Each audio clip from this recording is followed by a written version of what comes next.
আজকের গল্প বৃদ্ধের চালাকি।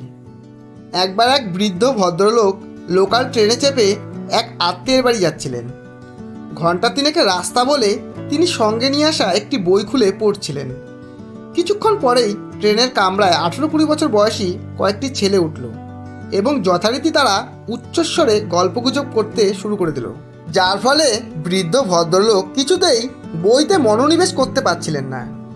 দু একবার মুখ দিয়ে বিরক্তিসূচক শব্দ বের করেও কোনো লাভ হলো না। শেষে ভদ্রলোক এক ফন্দি আঁটলেন, মুচকি হাসি দিয়ে বললেন, ওহে ছোকরারা, তোমরা কি আমার একটা ধাঁধার উত্তর দিতে পারবে? সবাই একসঙ্গে বলে উঠল, হ্যাঁ হ্যাঁ বলুন, নিশ্চয় পারবো। ভদ্রলোক তখন বললেন, একবার 5টা হনুমানকে 1 ডজন কলা দিয়ে বলা হলো সমান ভাগে ভাগ করে নিতে, কিন্তু শর্ত একটাই, কোনো কলাকে কাটা বা বিকৃত করা যাবে না। এখন প্রশ্ন হচ্ছে, হনুমানগুলো 1 ডজন কলা কিভাবে সমান ভাগে ভাগ করলো? ছেলেরা এবারে ফিসফাস করে নিজেদের মধ্যে আলোচনা করতে শুরু করলো।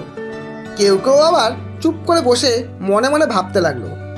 দু একজন তো আবার রীতিমতো খাতা কলম বের করে বিভিন্ন রকমের ফর্মুলায় অঙ্ক কষা শুরু করে দিল।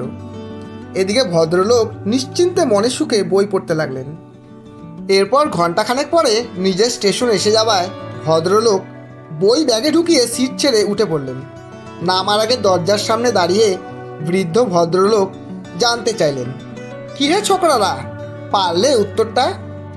ছেলেরা সমস্বরে বলে উঠল, না দাদু, পারিনি। কি হবে উত্তরটা?